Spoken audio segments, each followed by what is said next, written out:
I hope all are good. So today let me start English chapter number 10, Rikki-Tikki and Tavi. Rikki-Tikki-Tavi was a mongoose. कौन थे ये? एक mongoose थे, ठीक है ना ये? Rather like a little cat in his fur and in his tail, है ना? Cat की तरह होते हैं ये, fur होते हैं और tail होती है. But quite like a weasel in his hair and his habits. His eyes and the end of his restless nose were pink. He could scratch himself anywhere he pleased with any leg, front or back that he chose to use. He could fluff up his tail. It looked like a bottle brush, and his war cry as he scuttled through the long grass was Rikki-Tikki-Tavi. One day a high summer flood washed him out of the burrow where he lived with his father and mother. एक दिन जो है बहुत गर्मी पड़ रही थी, है ना, और जो है flood washed him out of the बुरो, और उनको जो है फ्लड आया था, एक उसने उनको उस बुरोन के बिल से बाहर निकाल दिया. वो वहाँ पे अपने मदर फादर के साथ रहता था. And carried him kicking and clucking down a road side ditch. अब जब फ्लड आया, बाढ़ आई, तो उनको पानी के साथ बहा के रोड साइड में ले आई. He found a little wisp of grass floating there and clung to it till he lost his sense. When he revived, he was lying in the hot sun on the middle of a garden path, very draggled indeed, and a small boy was saying, "Here's a dead mongoose." है ना, एक बच्चे ने बोला कि ये mongoose मर गया है. Let's have a funeral. No, said his mother. Let's take him and dry him. Perhaps he's not really dead. तो उस बच्चे ने कहा कि मर गया है, चलो हम इसका अंतिम संस्कार करते हैं. लेकिन उसकी मदर ने कहा नहीं, हम इसको देखते हैं ले जाके कि ये ठीक होगा. They took him into the house and a big man picked him up between his finger and thumb and said he was not dead but half choked. So they wrapped him in cotton wool and warmed him, and he opened his eyes and sneezed. Now, said the big man, he was an Englishman who had just moved into the bungalow. Don't frighten him and we will see what he will do. It is the hardest thing in the world to frighten a mongoose because he is eaten up from nose to tail. With curiosity, he looked at the cotton wool, decided that it was not good to eat, ran all around the table, sat up and put his fur in order, scratched himself and jumped on the small boy's shoulder. Don't be frightened, Teddy. डरना मत, said his father. That's his way of making friends. ये इसका दोस्त बनाने का तरीका है कि वो ऊपर से नीचे तक बॉडी में पूरा घूमता है, टच करता है. Ouch! He's sticking under my chin, said Teddy. Rikki-Tikki looked down between the boy's collar and neck, sniffed at his ear, and climbed down to the floor, where he sat rubbing his nose. Good gracious, said Teddy's mother, and that's a wild creature. I suppose he's so tame because we have been kind to him. All mongoose are like that, said her husband. If Teddy doesn't pick him up by the tail or try to put him in a cage, so he'll run in and out of the house all day long. Let's give him something to eat. They gave him a little piece of raw meat. Rikki-Tikki liked it immensely, and when it was finished, he went out into the veranda and sat in the sunshine and fluffed up his fur to make it dry to the roots. Then he felt better. फिर उसको थोड़ा अच्छा लगा. After that, there are more things to find out about in the house.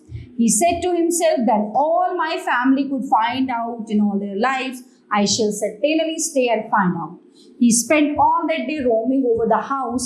He nearly drowned himself in the bathtubs, put his nose in the ink on a writing table, and burnt it on the end of the big man's cigar. For he climbed up in the big man's lap to see how writing was done. A nightfall when Teddy went to bed, Rikki-Tikki climbed up too, but he was a restless companion because he had to get up and attend to every noise all through the night and find out what made it. Teddy's mother and father came in the last thing to look at their boy, and Rikki-Tikki was awake on the pillow. I don't like that, said Teddy's mother. उसकी मम्मा ने बोला कि ये मुझे पसंद नहीं है. He will bite the child. कभी वो बच्चे को काट नहीं. He will do no such thing, said the father. Teddy suffered with that little beast that if he had bloodhound, the watch him. If a snake came into the nursery now. But Teddy's mother wouldn't think of anything so awful. Early in the morning, Rikki-Tikki came to early breakfast in the veranda, riding on Teddy's shoulder, and they gave him banana and some boiled egg.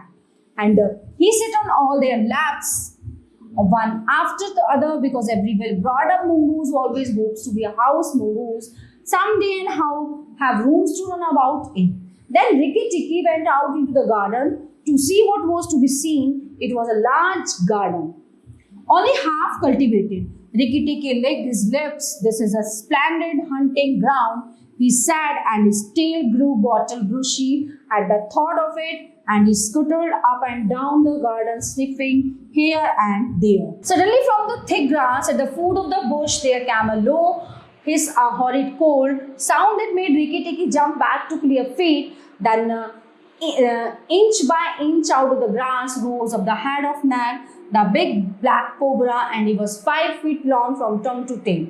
I am Nag, said he, spread out his hood more than ever, and Rikki-Tikki was afraid for a minute. And एक सांप आ गया वहाँ पे fun फैला के तो वो उससे डर गया.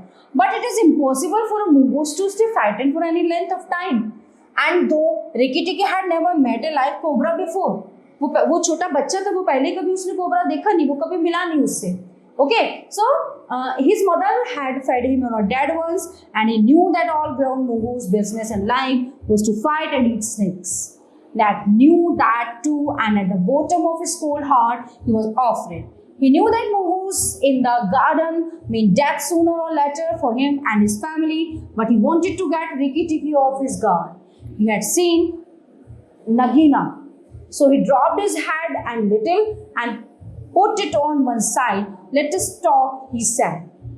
Rikki-Tikki knew something was wrong. He jumped up in the air as high as he could go, and उसे लगा कि कुछ गलत हो रहा है. वो जितना ऊंचा उससे उछला जा सकता था, वो उतना ऊंचा उसने जंप किया, and under him whispered the head of Nagina. Nag's big wife, she had crept up behind him as was talking to make an end of him, and he heard her savage hiss as the stalk missed. He came down almost across her back, and if he had been an old mongoose, he would have known that then was the time to break her back with one bite, but he was afraid of the terrible lashing, return stalk of the cobra. He bit indeed, but did not bite long enough, and he jumped clear of the whisking tail, leaving Nagina torn and angry. Rikki-Tikki felt his eyes growing red and hot. When a mongoose eyes grow red, he is angry. है ना, जब उसकी आंखें लाल हो जाती है, वो गुस्सा दिखता है, गुस्सा होना. And he sat back on his tail and hind legs like a little kangaroo and looked all around him and chattered with rage. But Nag and Nagina had disappeared into the grass. When a snake misses its stalk, it never says anything or gives any sign of what it means to do next. Rikki-Tikki did not care to follow them, for he did not feel sure that he could manage 2 snakes at once. है ना, वो उसको manage जो है एक समय में 2 snacks को मैनेज करना नहीं आ रहा था. सो ही trotted up the gravel path near the house and sat down to think. It was a serious matter for him. Rikki-Tikki knew he was a young mongoose, and it made him all the more pleased to think that he had managed to escape a blow from behind. It gave him confidence in himself, and when Teddy came running down the path, Rikki-Tikki was ready to be patted. But just as Teddy was stooping, something flinched a little in the dust, and a tiny voice said, "Be careful, I am death."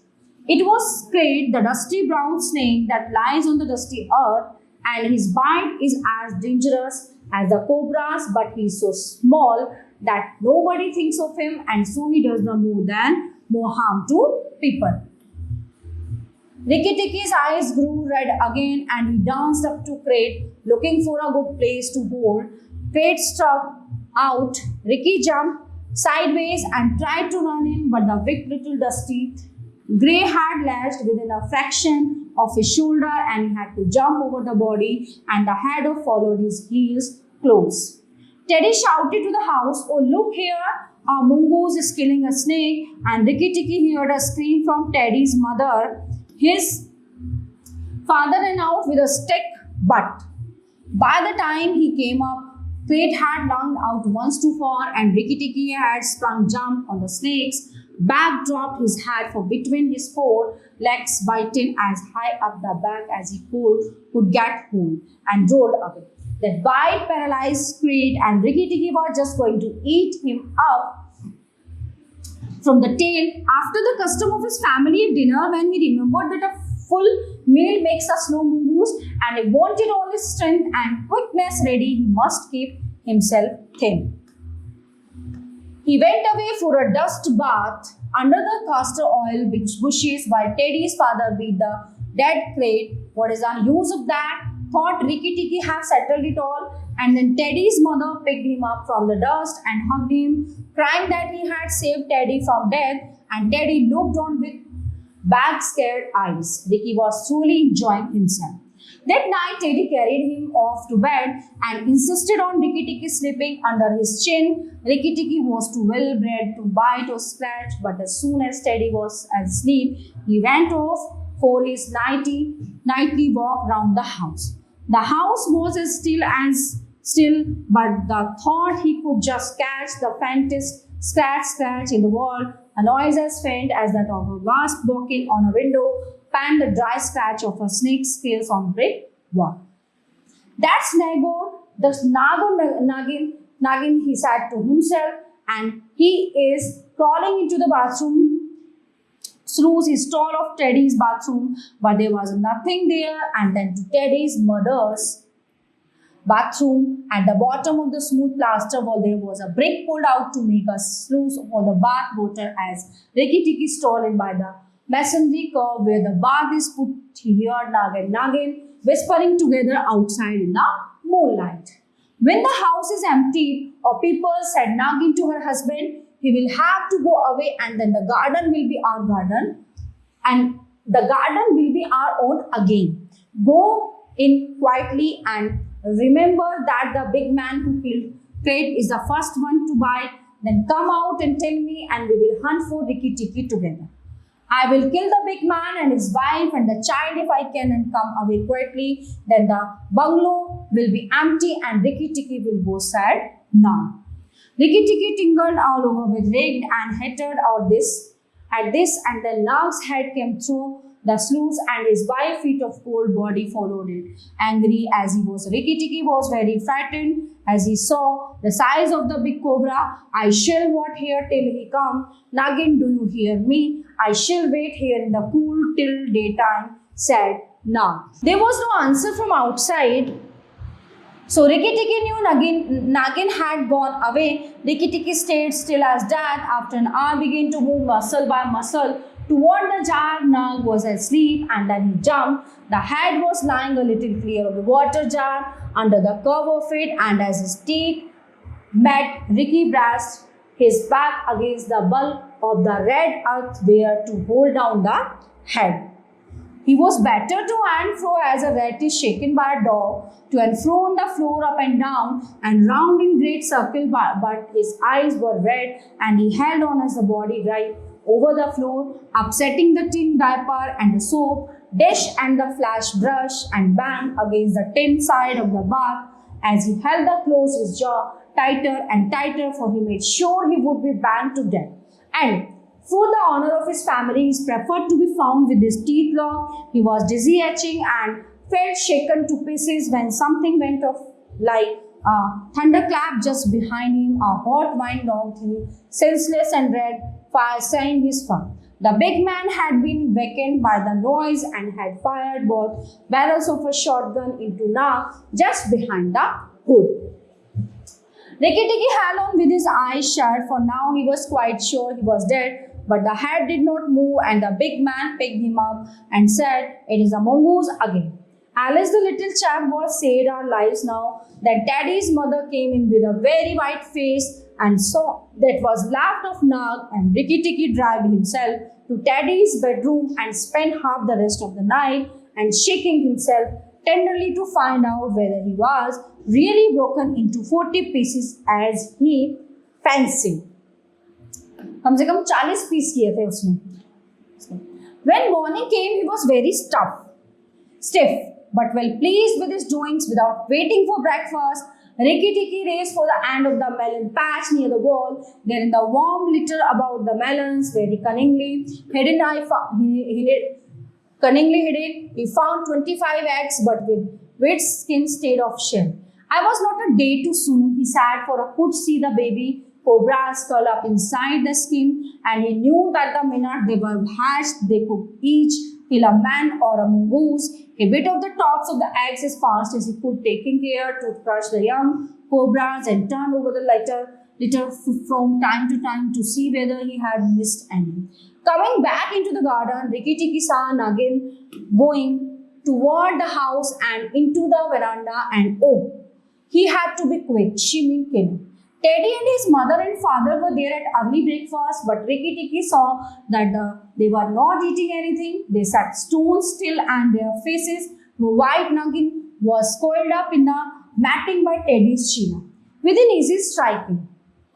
Distance of Teddy's bare lap. Son of the big man that killed Nag, she hissed, if you move I strike, and if you don't move I strike. Oh, foolish people who killed my Nag. Teddy's eyes were fixed on his father, and all his father could do was to whisper, sit still, Teddy, you must move. Teddy, keep still. Then Rikki-Tikki came up and cried, turn round, Nagin, turn and fight. तभी कौन आया? Mongoose. Rikki-Tikki वहाँ पे उससे fight करने लगा. All in good time, said he without moving her eyes, I will settle my account with you. Presently, look at your friends. Rikki-Tikki, they are still and white. They are afraid that they are not move, and if you come a step near, I strike. Look at your eggs, said Rikki-Tikki. In the melon bed near the wall, go and look, Nagi. The big snake turned half round, forgetting everything for the sake of her eggs, and Rikki-Tikki saw Teddy's father shoot out a big band, catch Teddy by the shoulder and drag him across the little table with the teacups safe and out of reach of Nugget. Trick, trick, trick. Rick, tick, tick. Chuckle, Rikki-Tikki, the boys is safe, and it was I that caught Nag by the hood last night in the bathroom. I did it. Rikki-Tikki, chick. Come then, Nagin, come and fight with me. You shall not be a widow long. कि आओ, वो नागिन से कह रहा है कि आओ मेरे से लड़ो, है ना, तुम जो है ज्यादा देर तक, and you shall not be a widow long. Nagin saw that she had lost her chance of killing Teddy. Rikki-Tikki laughed, fight widow. The big man has gone for his gun. Fight. Rikki-Tikki was bounding all round Nagin, keeping just out of reach of her stroke. His little eyes like hood poles. Nagin gathered herself together and flung out at him. Rikki-Tikki jumped up and backward again and again and again. She struck, and each time her head came with a hack on the matting of the veranda, and she gathered herself together like a watch spring. Then Rikki-Tikki danced in a circle to get behind her, and Nagin spun round to keep her head to his head, so that the rustle of her tail on the matting sounded like dry leaves blown along by the wind. Suddenly she turned to the veranda steps and flew like an arrow down to the path with Rikki-Tikki behind her. When the cobra runs for her life, she goes like a whiplash flicked across a horse's neck. Rikki-Tikki knew that he must catch her or all the trouble would begin again. She headed straight for the long grass by the thorn bush, and she plunged into the rat hole where she had now used to live. His little white teeth clinched her, and he went down with her. He held on savagely till he felt that she made no movement. Then the grass by the mouth of the hole stopped waving, and Rikki-Tikki, covered with dirt, dragged himself out of the hole leg by leg. Licking his whiskers, Rikki-Tikki curled himself up in the grass and slept where he was. Slept and slept till it was late in the afternoon, for he had done a hard day's work. When Rikki got to the house, Teddy and Teddy's mother, she still looked very white, for she had been fainting, and Teddy's father came out and almost cried over him, and that night he ate all that was given to him till he could eat no more, and went to bed on Teddy's shoulder, where Teddy's mother saw him when she came to look late at night. He saved our lives and Teddy's life, she said to her husband. Just think, he saved all our lives.